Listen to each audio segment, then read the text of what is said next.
Are you sitting comfortably? Then we'll begin.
Hey everybody, and welcome to another episode of There's Still Time, the AFTN Soccer Show, broadcasting on CITR Radio 101.9 FM from the unceded Musqueam Territory at the University of beautiful British Columbia.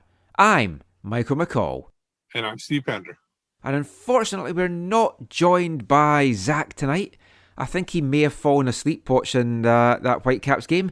He's actually otherwise indisposed, which I think some of the Whitecaps midfielders may have been tonight. The energy certainly was missing tonight, and I think a few other things were as well.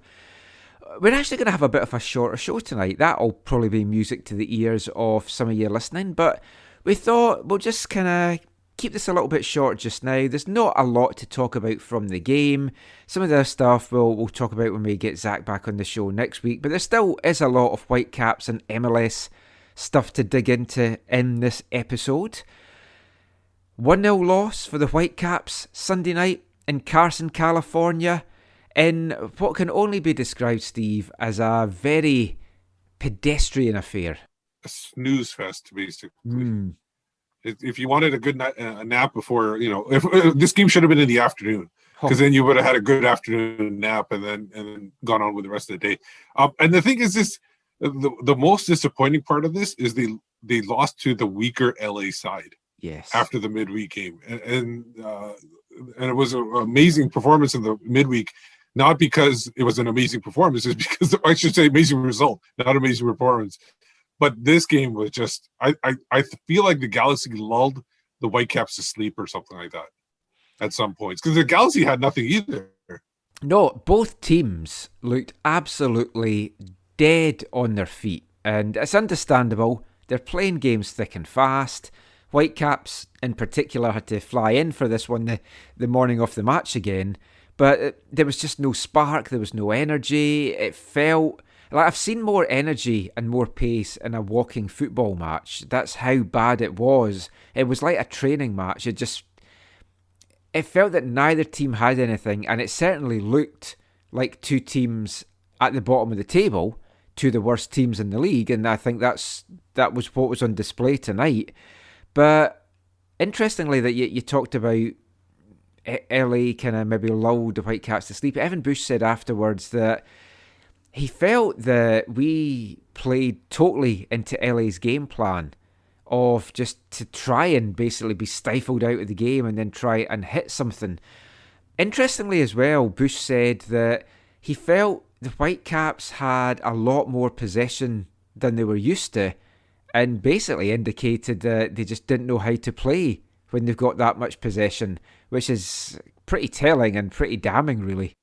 Yeah, and that's happened a couple times before, where especially not this year, but the years before, last couple of years, where the teams would kind of give the Whitecaps possession, and because they knew they could counterattack. I think Sporting Kansas City played a lot to that, where they would just allow Vancouver to have possession and they just attack them on the counter. But this game, yeah, it was amazing how LA Galaxy were able to, I want to say set the pace, but it wasn't really a pace. It was set the drag, or whatever you want to call it. The Whitecaps should have attacked more, but then again, like you said before, day travel. Although, how long of a flight is it from Portland to LA? It can't be that long. I think you can probably get there in maybe 2. That's the thing. Amazing. When these guys were younger, it's like 2-hour drive sometimes to games, and then you play right away, and then you come back. So, but whatever the case is, but the other thing was is with 5th game in 18 days or something like that, Something or like some that, weird yeah. number. Which is a lot. I mean, some folk were tweeting out, "Oh, how can footballers not play 2 games in a week? That's all they have to do." This is slightly different. I've kind of been of that opinion before. These games are coming pretty fast, and it's like we've got a break now till Saturday, but then we play again the following Tuesday.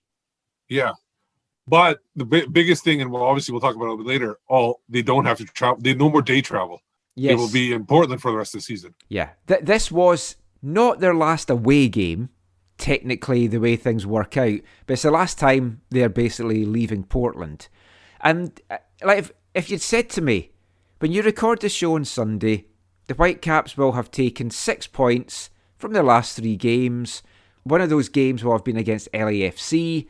I'd have been like, oh, that's fine. That would have meant we'd have had 2 wins and we lost to LAFC. But now that we beat LAFC on Wednesday, and you're playing a team that they should have beaten tonight, because the Galaxy had very little. We didn't have much either. It kind of feels that that's been a disappointing 6 points from 9 instead of what should be a good 6 points from 9. That happens a lot with these guys. They get the unexpected wins, and then you go, okay, now they can actually. I think when we did predictions over the rest of the season, I think I said 9 points, and you guys must have said 6 or something like that. I think I said 8 because I had us to have a couple of draws. Yeah, I was feeling smug because I was like, oh, here's this draw coming. Again, no draws, just wins. Yes. No sister kissing for the Whitecaps. Yeah, they must have thought, screw the draws. We want to have this record. Let's just let this go on. Right, let's delve into the match a bit for the rest of this part. There was one change to the starting lineup. It was enforced. Gianni Bickel was out. Michael Baldissimo came in. We were wanting to see that anyway. See Baldy in the game, and he had a couple of moments, but in general, that was a midfield that just did not really exist tonight for Vancouver. Yeah, again, there were moments, but not enough. And again, this midfield is not a driving midfield. They're more of a reactive midfield from what I've seen. And so they are more of a team that needs to get the ball wide and drive those wide guys out there. And it was the 4-4-2 again, which I know it's not the sexy modern day formation, but it does work. And funnily enough, had this chat on my East Fife podcast yesterday, because East Fife have switched to a 4-4-2 at the moment because it fits the personnel that they want on the pitch. Whitecaps are doing the same, and it's worked, not in a very exciting way, but it's got the results. Tonight, no.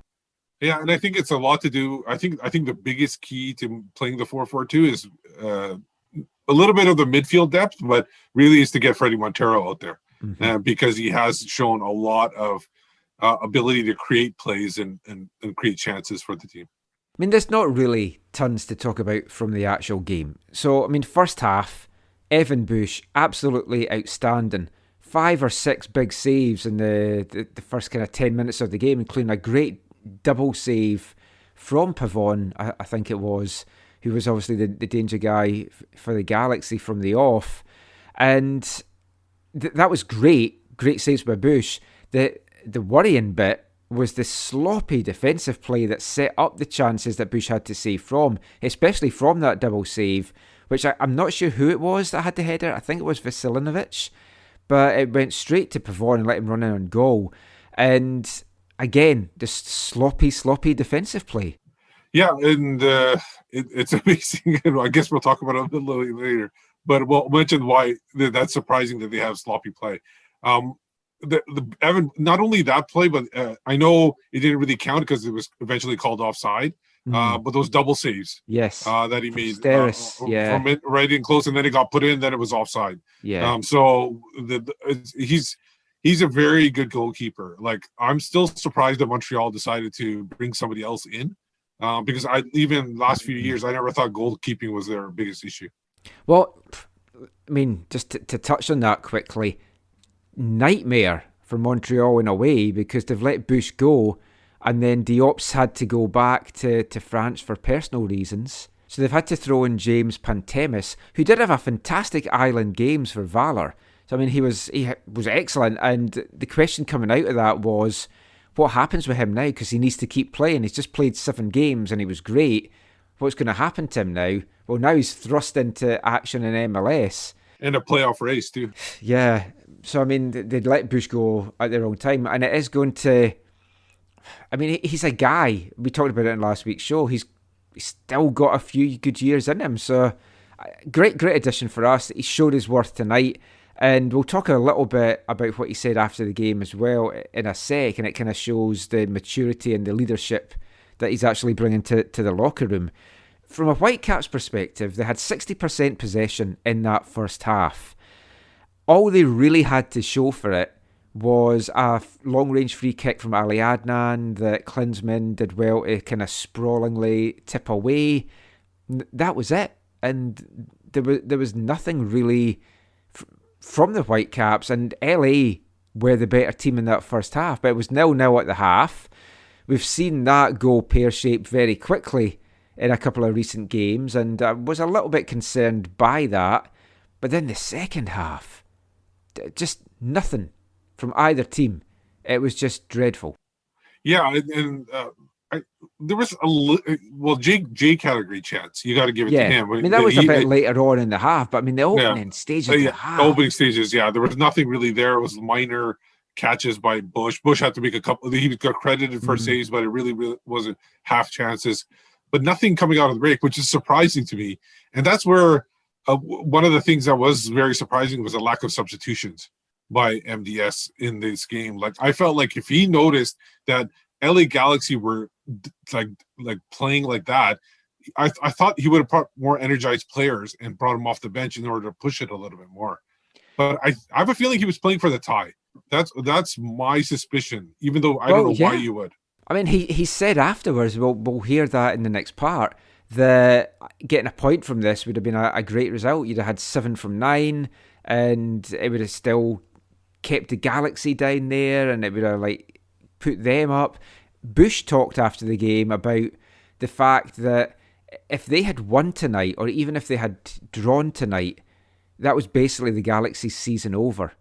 But now, you put your opponent away basically at that point, and that's one less team you have to worry about catching you up. You don't have to look at that scoreboard. Yeah, but we'll have a look at how tight the standings are later on in the show as well. But I mean, now you've got them back in the hunt, and you've dropped 3 points to a rival.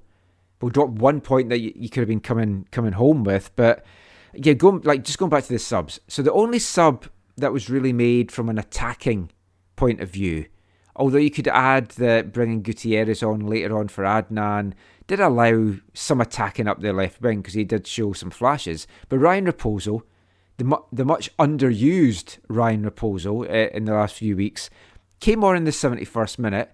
I was excited by that because the game was crying out for somebody to come on with some pace, just anything that was going to add some spark to the game.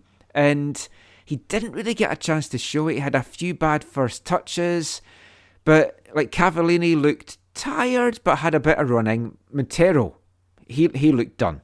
I'd have taken Montero out and put Ricketts on. And I don't understand why he wasn't taken off, unless they really feel like he's the only person that could create something.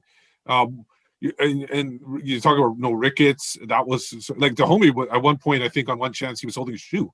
Mm-hmm. So I was going if he can't get his shoe on, what's the point of him being on there? Yeah, I'd have taken Dahomey off as well and just brought Bear on for some freshness just on the fresh wing. Legs. I don't understand why there's an issue with fresh legs. It's not just MDS.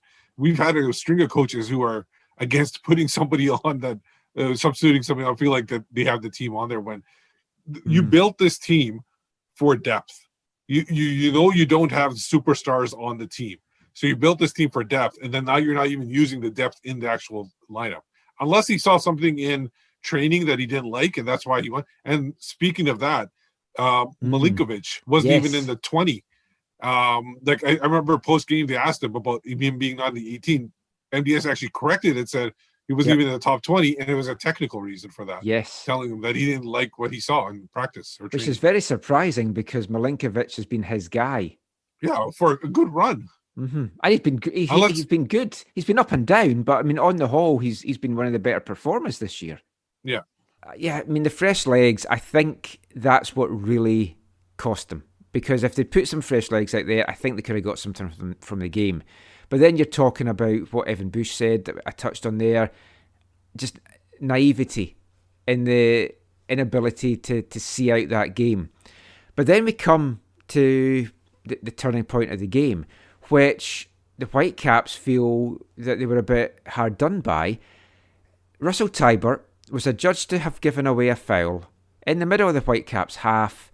I think it was a foul. I don't know why. I don't think it was a yellow card, but I think it was a foul. I felt it was a clean tackle.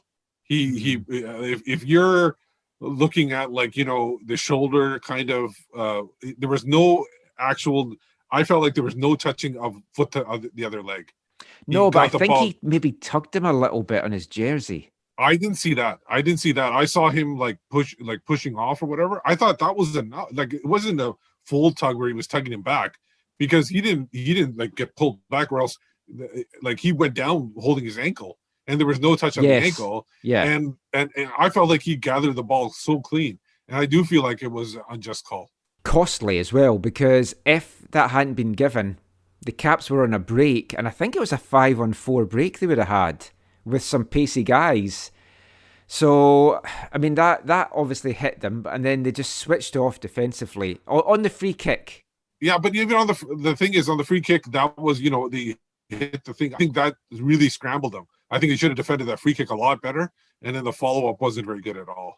Well, I mean, Pavon, Gutierrez just lost him, and it allowed Pavon to get the shot off. It crashed off the bar, and you thought, that's a big let-off. But then there's a scramble in the box, it gets cleared of the goal line, and you're like, okay, that's it. It's like that should have been the end of it. And I know it was a throw into LA, and they kept the pressure on, but they should have regrouped.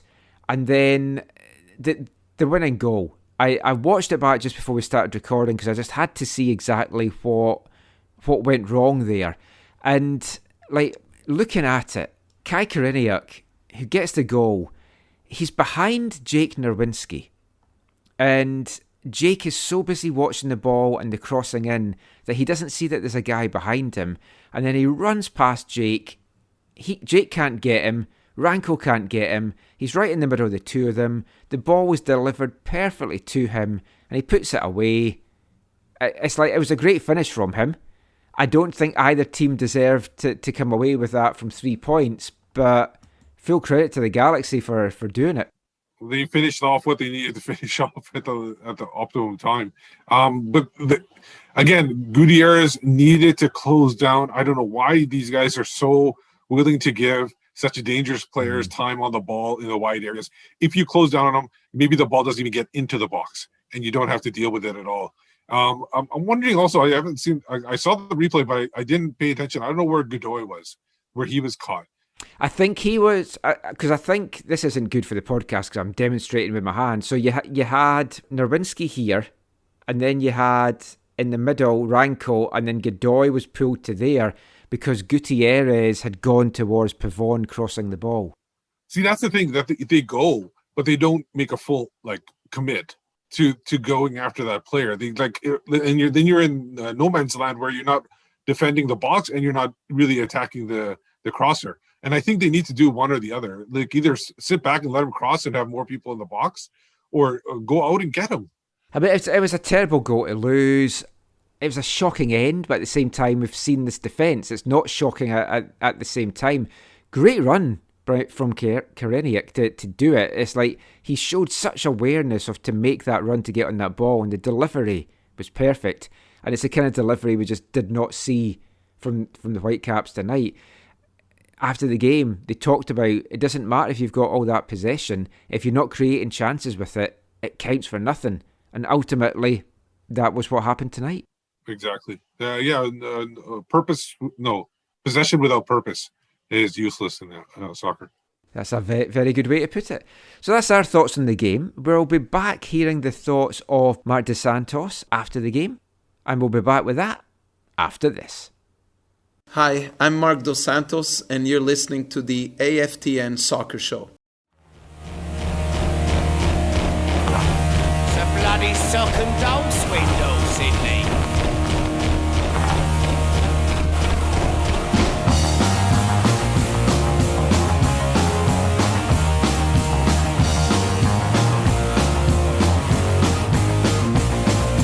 I've been jailed, I've been bailed, I've been hammered and I've been nailed, and the dopes underneath, been kicked in the teeth. There's worse things in this world. He's turning me to shreds, I wish that I was dead. He takes me to the brink, he's turning me to drink. A tri-blue tack and elastic bands. Nothing seems to work, they get pulled in happy hands. Early contact, what do you do when your sock goes down inside your shoe? Bloody curse, there's nothing worse when your sock goes down inside your shoe.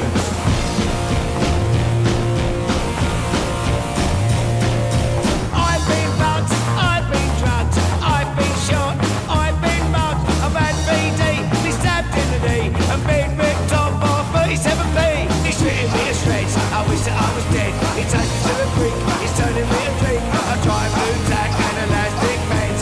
Nothing seems to work, I get pulled in happy hands. Early contact, what do you do when your sock goes down inside your shoe? It's a bloody curse, there's nothing worse when your sock goes down inside your shoe.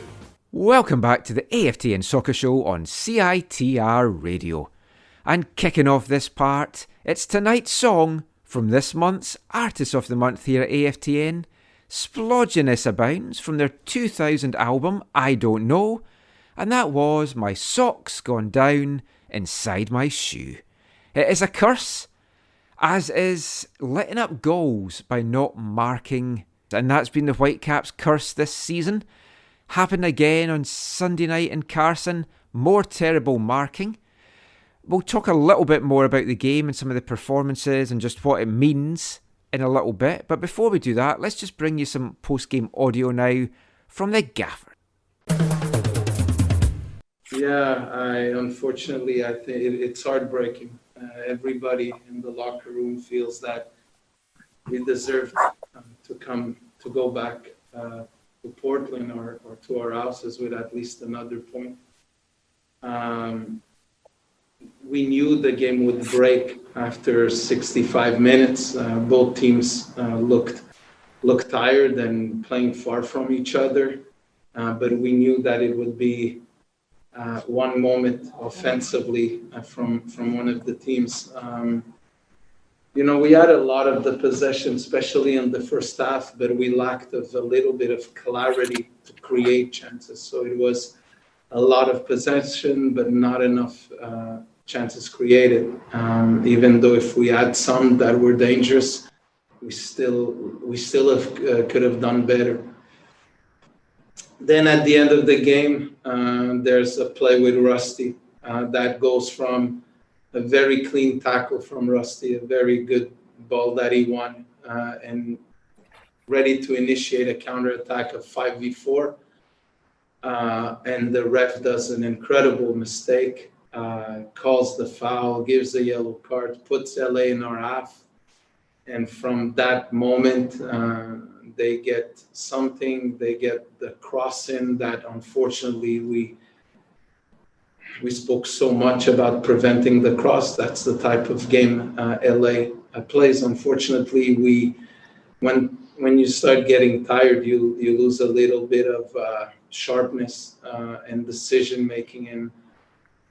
But look, it's unfortunate. We think we deserved at least to go back home with a point, but we're still in the fight. We're keeping fighting, and now we have 4 important games coming up. You talked a little bit about how when you start getting tired, things can change a little bit. Do you feel that fatigue played a role in today's game? For both teams. I knew at the minute 65, more or less 70, the game would open a lot. Of course, that when you play every 3 days and you travel, it's normal. It's very humid here today, and it's normal that could come in. and be a factor, but I still think that we had the chance to win the game here. What I felt with the game is somebody would have won it. I didn't see this game going into a tie.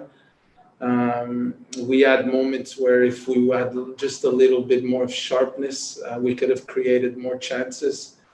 Unfortunately, our ball possession today didn't translate into chances created. But again, what I'm more frustrated is that I think the referee had a very bad decision on the foul that he gave on Rusty that originates them being in our half and scoring the goal. I was just wondering about the Galaxy midfield and just the way they were they set the tempo. They didn't really set the tempo. They played very soft. They were very lax. I was just wondering, was that something you expected coming into this game? Because it looked like something that you guys could have taken advantage of. Yeah, no, we know it's a midfield without Jonathan that becomes less dynamic. Jonathan gives them a very different type of rhythm in the midfield. But again, when I don't want to judge their decision making or our decision making in a game where, especially after the first 60 minutes, legs were starting to get out and players start to take decisions that are not always the right ones or slower, closing down spaces, and that's the only thing we felt. But again, I think it's a game that the biggest problem was us in possession. We were not able to change that possession into moments of chances created. When the game was still scoreless late in the second half, had you thought about bringing on like a Toss Ricketts or Theo just for that kind of pace, or are you thinking, not just this game but next game with your substitution pattern? No, it's a good point. We just felt that the game was so open that the quality of Freddie or Cava could have brought something in the final third, especially when it was opening up. It wasn't, they took a lot the space in behind. Their center backs are not center backs that push the line very high, so they stay lower. So that's why we thought that we were still getting into spaces. We're still getting into some moments. Guti gets into a good spot, but the cross comes too back, and even another one with Ali that almost gets to Christian Dajome. Then there's a ball cleared almost on the line. There's at the end, even after we conceded the goal, their goalkeeper makes a mistake, and we almost score there. But yeah, after the game, you always think about possible subs, but we just felt that it was a game that we would be able to get something out of it. And unfortunately, it's always hard to lose in injury time. And last thing here, just, the away games have been really tough on yourselves and everyone around the league with the fly in and fly out. Having the last 4 games in Portland, you got to feel pretty good about the way you guys can play heading down the stretch.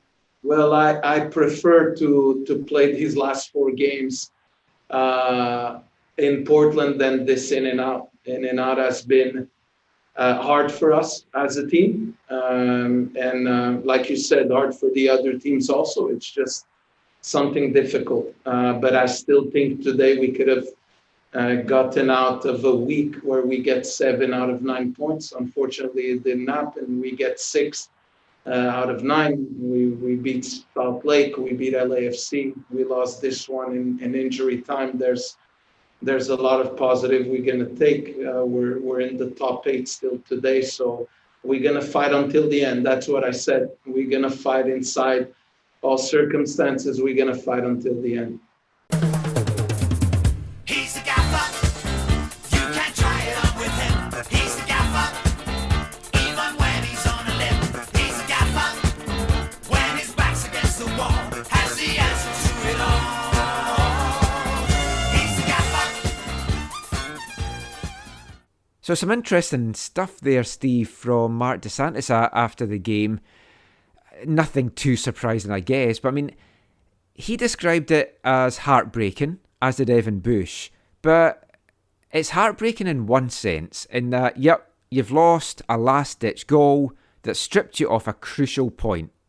But it's not heartbreaking when you haven't actually done enough during the game to create anything, to really deservedly take anything from that game. They feel they deserve to get a point from the game, and in a way they did because both teams were crap.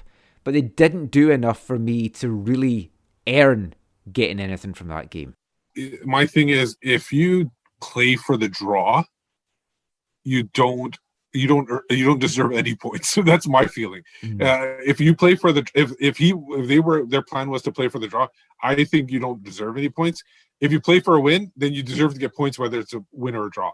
But you got to play for the win. And I felt like that they weren't, based on what you were saying that Evan Bush said and everything like that, I felt like they weren't really pushing and taking advantage. And I think either they should have put in a different lineup if they felt this lineup was too tired, or had done something different. But I think they should have attacked more. Maybe it was just it just caught them off guard that the Galaxy were not playing and pushing that much, and that maybe the adjustments weren't able to be. But they had halftime to make those adjustments, and they didn't do that at that time either. Well, it's an old cliche, but the best form of defence is to attack. If the ball's not in your half, then you're not going to be letting a goal in. And they needed to be taking that ball forward. And like, while we're on it, I mean, before we delve into more Whitecaps aspects, let's look at the Galaxy. This is a terrible LA Galaxy side. Dreadful. Chicharito, I think at one point, one of their strikers was hobbling, and they still were ready to make the substitution or something like that. It was brought up in the broadcast as well, and they go, "That's how bad it is right now." They don't even want to. And he did come on eventually, but that one finish he had, that was horrendous.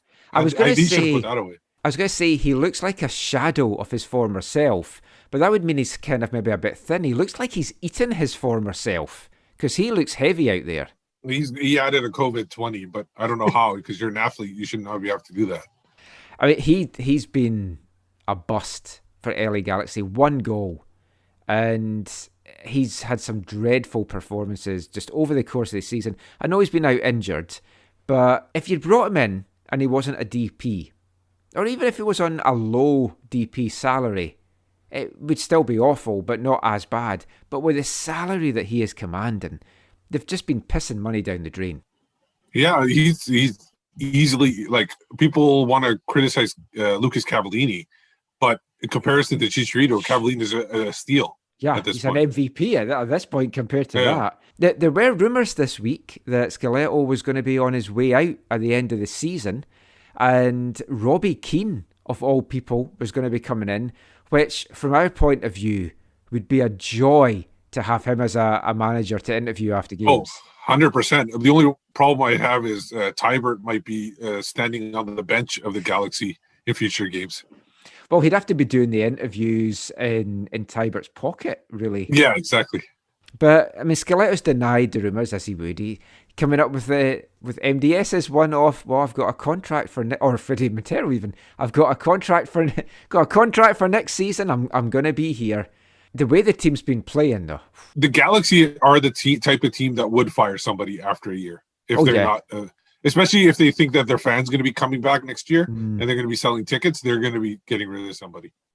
But this, heading into this game, this was a Galaxy team that they were winless in 7, and the last 6 of those games were defeats. And in those 6 defeats, they gave up 19 goals, and we did not test that defence. That's like inexcusable.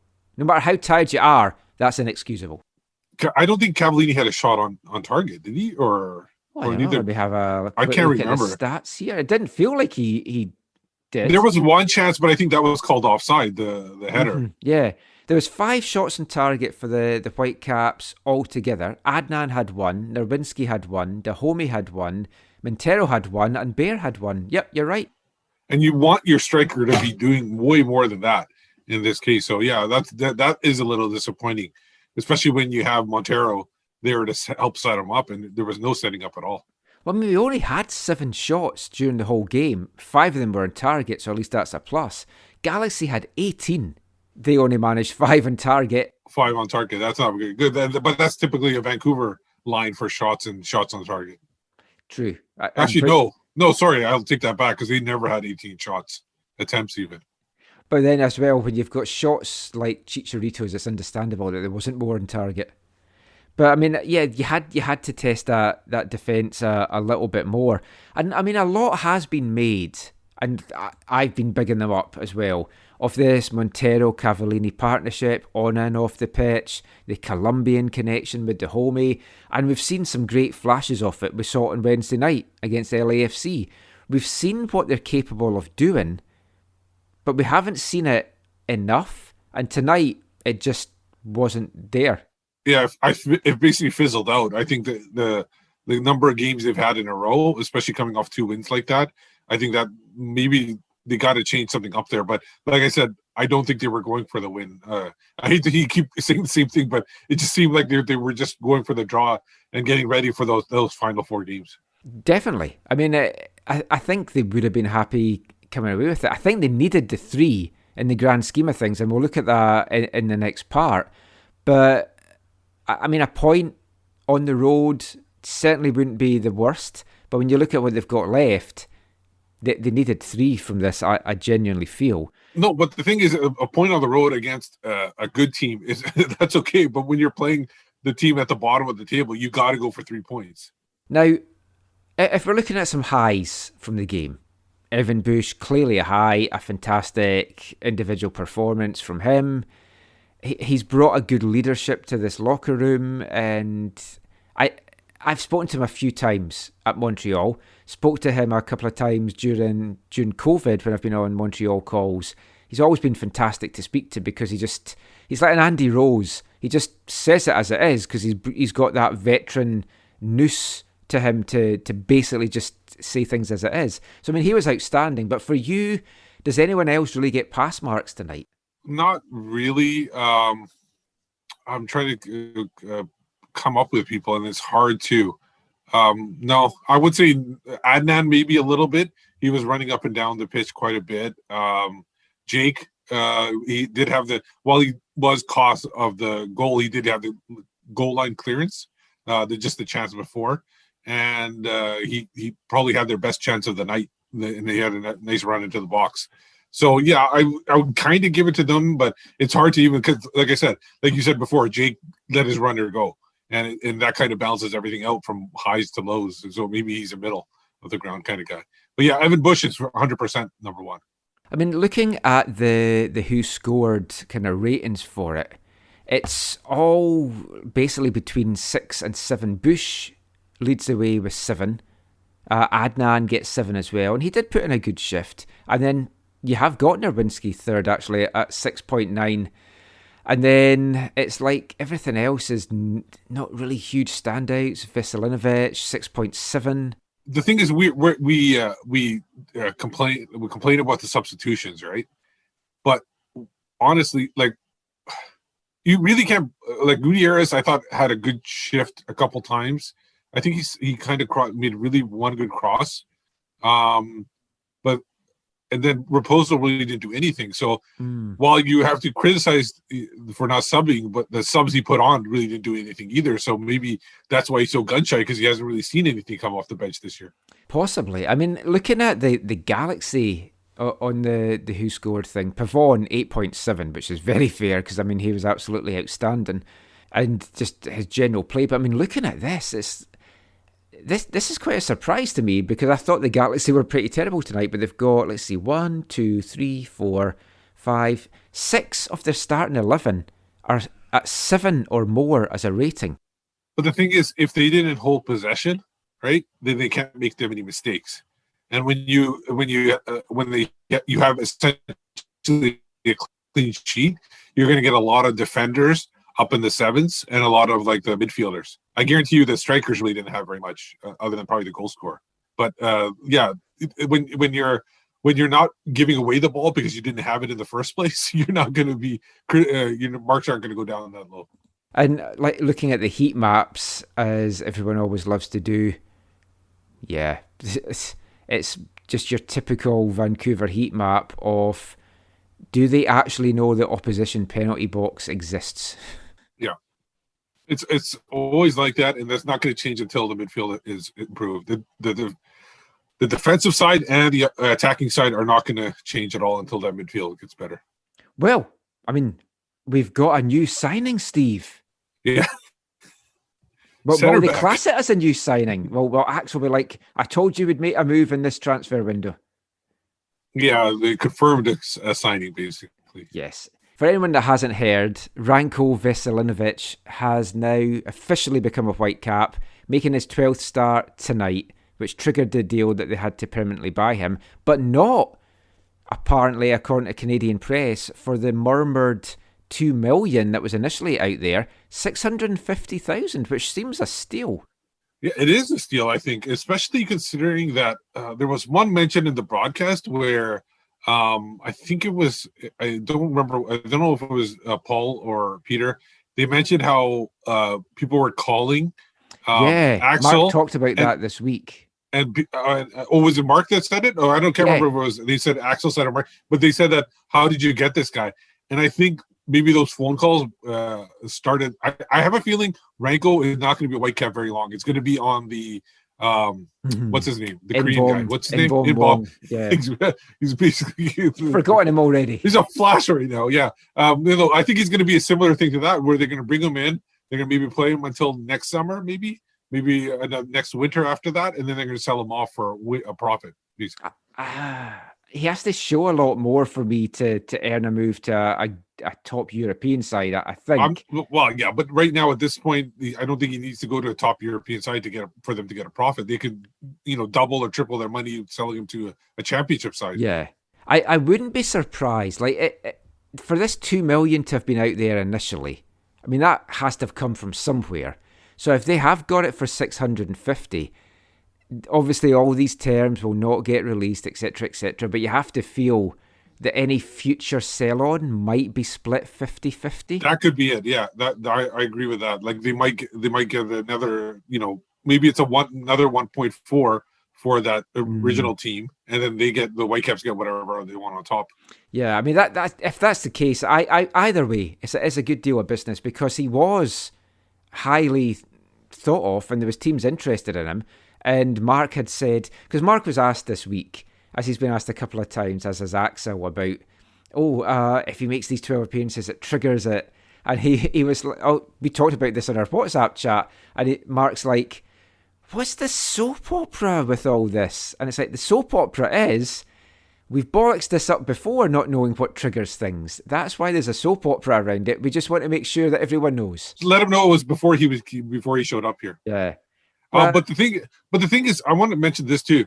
If they did this, where it's a 650 fee, and then say it's 1.4 because that gets them up to the 2 million that was rumored, that is a very good deal too when it concerns the cap, because now Ranko is not going. There's no chance he's a DP. They can actually make him a TAM player, and you don't want to keep putting DPs on top of DPs in the back line. Well, remember though, you are going to be allowed 3 young DPs next year, which he will qualify for. So he might, because it depends what salary he's going to command as well. Right.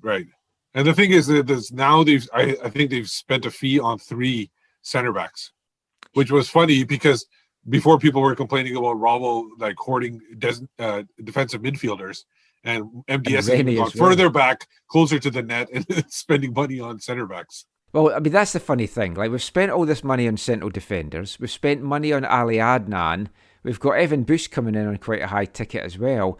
And we've given up the worst goals in MLS. 40 goals against, which, like, just looking through the Eastern Conference as well, the closest to us is, funnily enough, Montreal with 36. We've given up 40. Oh, I tell a lie, we are not the worst. I thought we were the worst when I looked at this earlier. San Jose's got 43. So we're the second worst in MLS. And it's funny that I think the worst 2 goal differentials in the Western Conference are currently in 8th and 7th spots. Yes. To be in a playoff place with a minus 18 goal difference that the Whitecaps have is like staggering. Because when they play bad, they play horrible, and then they eke out those wins, and that's how you get that goal differential. Yeah, you can win all your games 1-0, lose all your games 6-0, and if you win half and lose half, you've still got a good chance of making it. Yeah, exactly. Crazy. But this was, as we talked about, their last game away from Portland during the regular season. Not sure what kind of impact that will have, but we'll have a look at the standings as to what lies in store for the Whitecaps in these 4 games, and we'll be back chatting about that in the next part. And because we have a shorter show this week, we're not going to be doing our usual 3 of a kind segment, so we're going to be kicking off part 3 with our latest song in our Have You Heard feature, which is where we play in full a song from a local band, either from Vancouver or from back home in my neck of the woods in Scotland. And we've got a cracker for you this week, and we will be back with that after this. Hi, I'm Tam McManus, and you're listening to the AFTN Soccer Show.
Freakshow, take me now, I wanna go.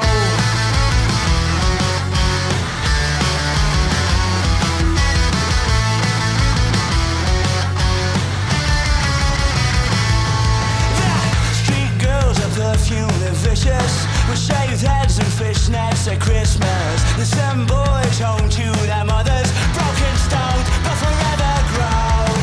Freak pimps, clothes and opinions, on old wars and new acquisitions. Where girl boys and boy girls connect, where they find the flame of the paper crowns. Of our paper crowns. Strapped to the sailing, old boots I've never worn before. Why should I earn what I can't stand? Where to find, let her down in a street fight, screen door. Traverse at a star sign, cold beat. Poets that you feel like, don't pretend that you're in it. Paradise, live a life through a full screen, work street. Clean dreams till the next week, cyanide. Fill pills for the repeat. Take me to the freak show. Take me now, I wanna go. Take me to the freak show. Take me now.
Welcome back to the final part of tonight's slightly shorter AFTN Soccer Show on CITR Radio 101.9 FM.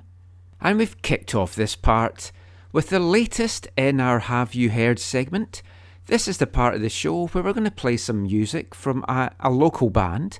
And by local, that could be local for Vancouver, or it could be local for me back home in Scotland from kind of Fife, Edinburgh, Dundee area. And that's where we've gone for this week's tune. It's a 4-piece band called Paris Street Rebels, hailing from Ballingry in Fife, which is a small old mining village. They've been getting a bit of buzz the last couple of years in the music industry, and they've just released their most recent single at the end of August called Diane. You can find that in all the usual places, Spotify, iTunes, etc. You can also find the video for it on YouTube. But I thought I would play one of my favourite songs by them, going back to 2018, and that was Freakshow. So I hope you enjoyed that one. And as I mentioned when we had our last Have You Heard section, really keen to find out about some local bands here in Vancouver. So if you're in a band, or you know of somebody in a band, get in touch with us. Drop us an email, aftncanada@hotmail.com, or shoot us a DM on Twitter @AFTNCanada. So let's get back to the football chat now as we get into the last part of this week's show. In this part, we're going to look at the MLS standings and what lies in store for the Whitecaps over the next 4 games. I was going to say 4 weeks, but it's not even 4 weeks. Just a couple of weeks of the season left.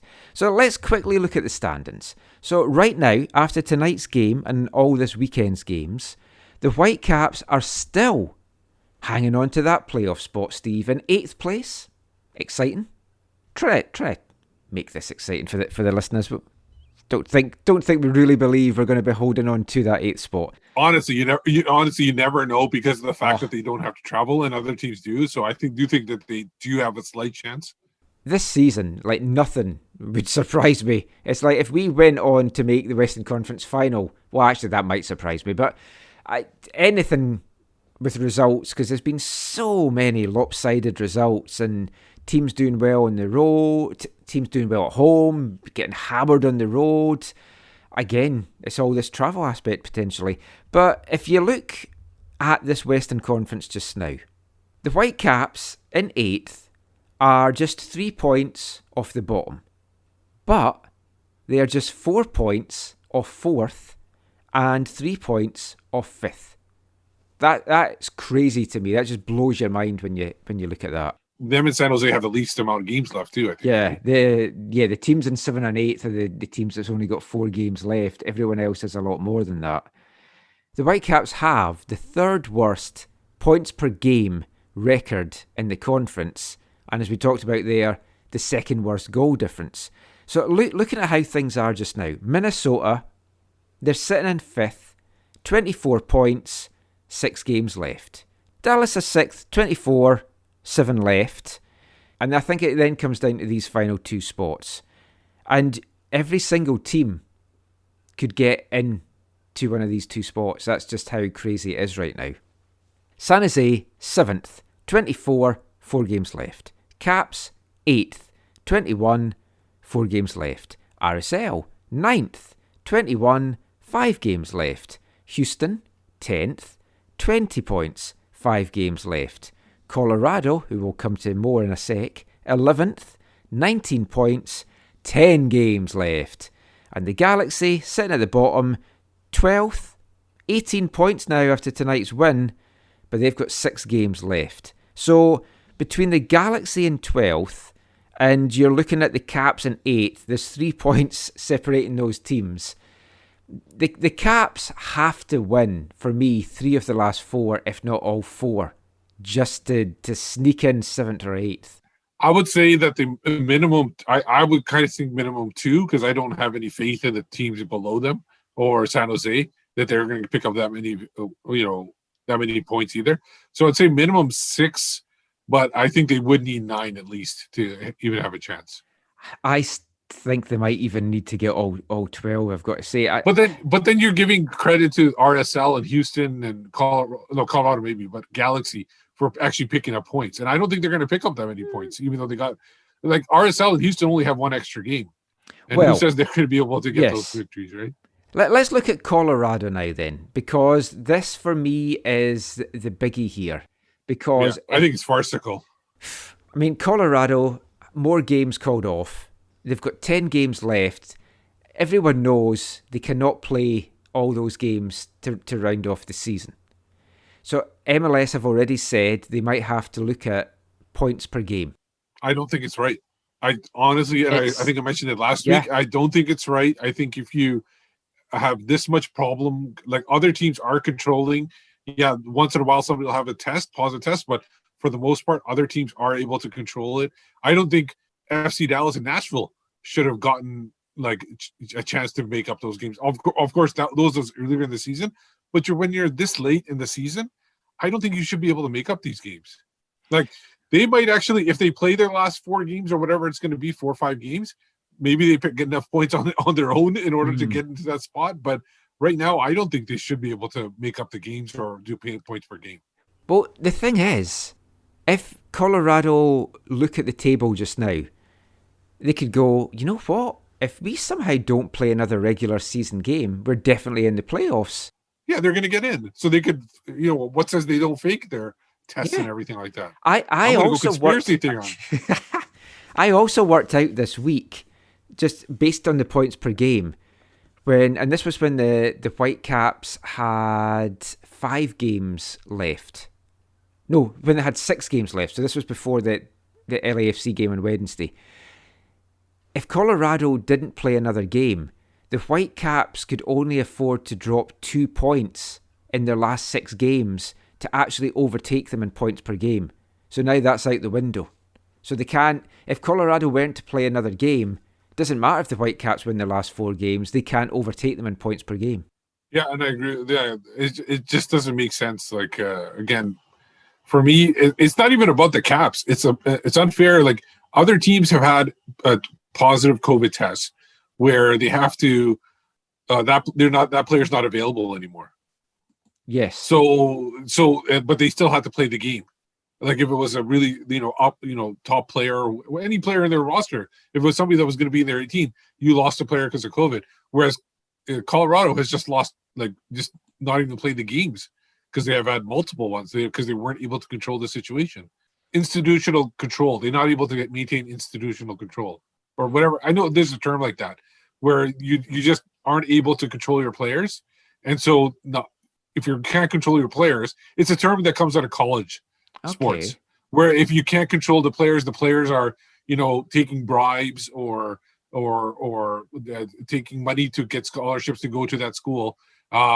It's basically they punish the whole school, even though if the coaches had no idea this was going on, because you got to be able to control the situation in your organization. I've pulled up Colorado's fixtures just now. So some of the games that they've had called off, a game against the Galaxy, so that has big implications in the whole playoff race. You've got Real Salt Lake.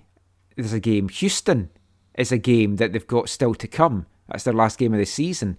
So I mean, some of these other teams might actually benefit as well by not playing the game in the whole points per game thing. Yeah, it could, but I still think that if they're able to play these 5 games, I think right now they have 5 games scheduled apparently until November 8th. I don't think they're going to add more games to this. October, it's farcical, and I'm genuinely amazed that it hasn't impacted more teams. There's been a couple of other games that have been called off, but not to a major extent. And as you say, they've managed to then control it, and they only maybe get the 1, maybe 2 games called off.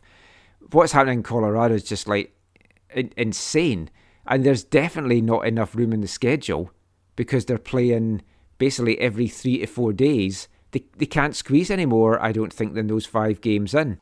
And they've been off for a month almost, right? Just like almost 5 days short of a month. So they're not up to match fitness or anything either. No, that's why I think that these 5 games are really going to bring down their points per game average. Yeah, I mean, it's in a lot of ways it is tough for them because they had rightly been in a playoff position because they'd been playing well.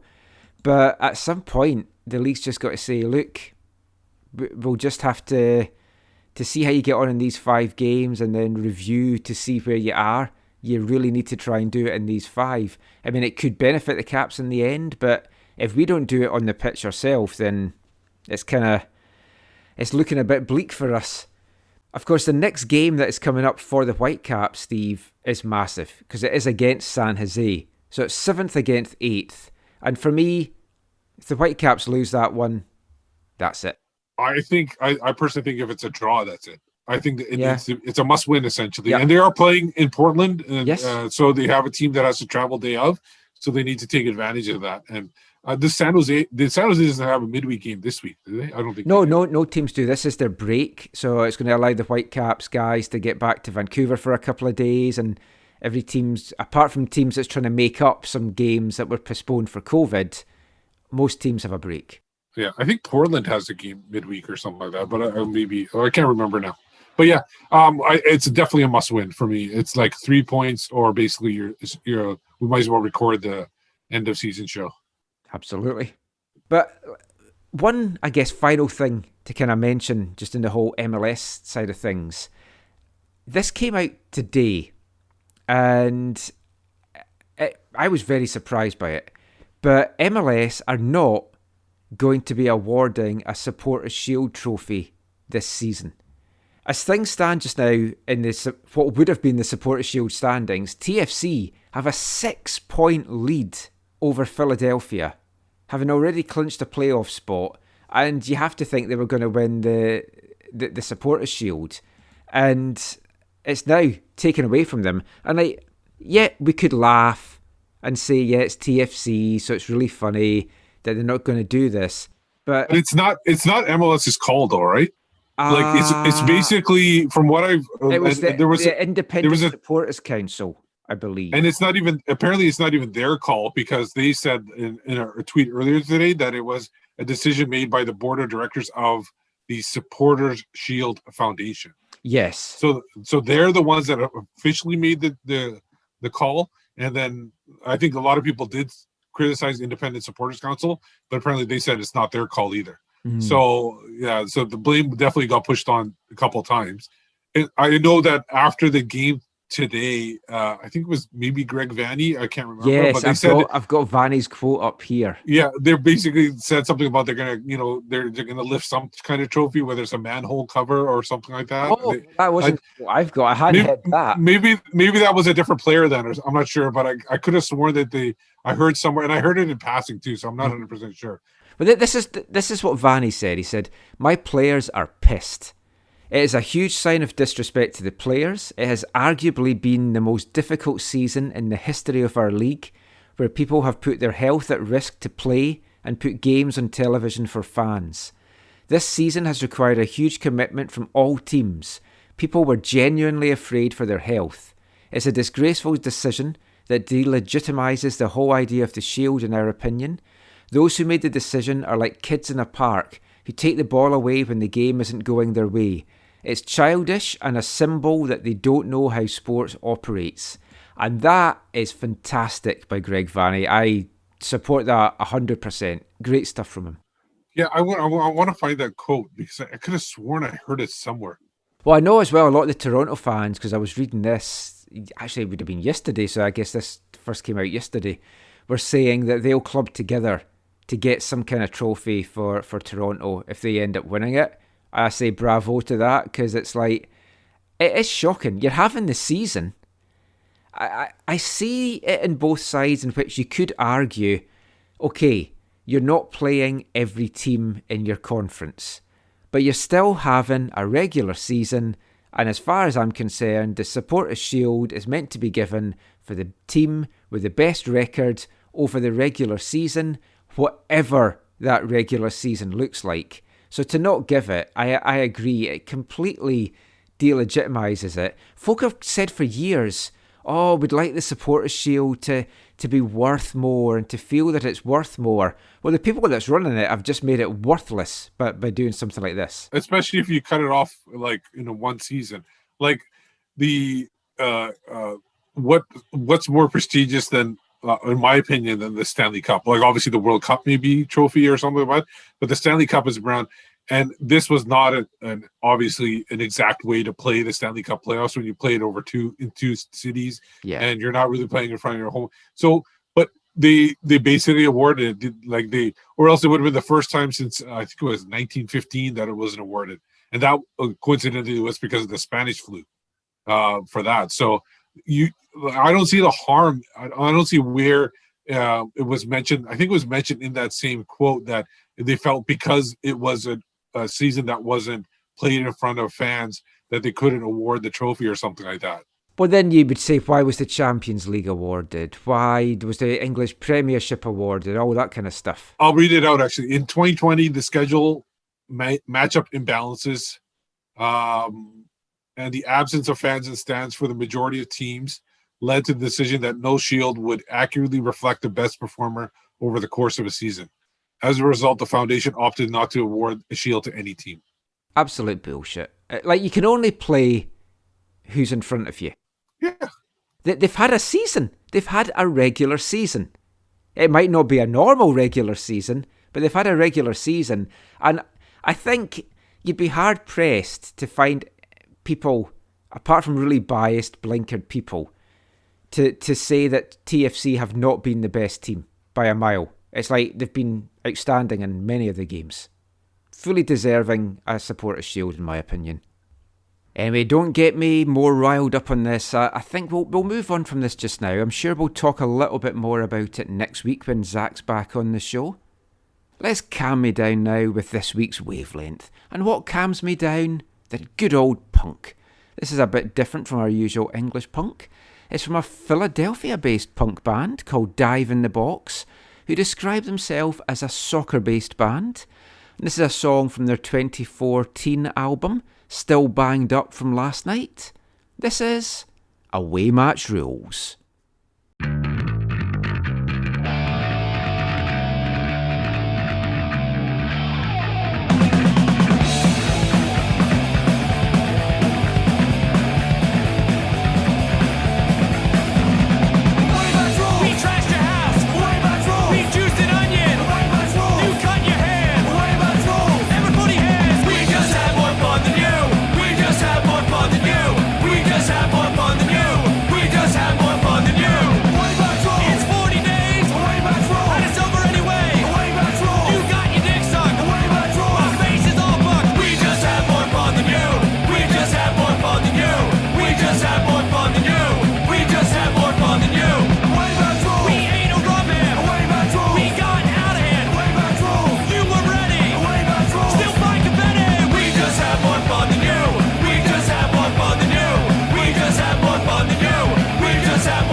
Philadelphia-based punk band Dive in the Box there from 2014 with their song Away Match Rules. I'm sure we're all missing away days, I certainly am. Always a lot of fun. Hopefully we can get some more of those soon.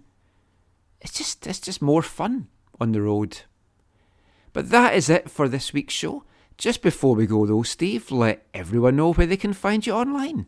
You can find me on Twitter at WhitecapsBeat. I'm Michael McCall. You can find me on Twitter at AFTN Canada. Read our stuff away from the numbers, aftn.ca. Please give us a like and a subscribe and a follow on YouTube as well, youtube.com/AFTN Canada. I'm sure we'll be having some more of our live shows soon. But until next time, thanks for listening, take care, and mon the Supporters' Shield.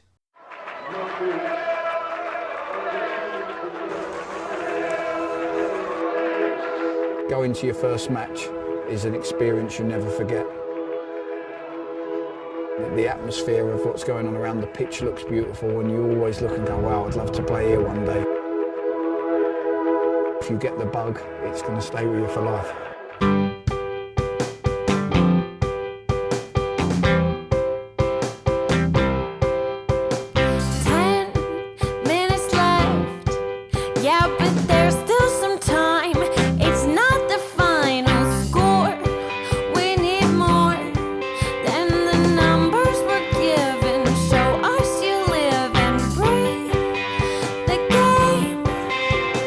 More than a name, that's what we came for.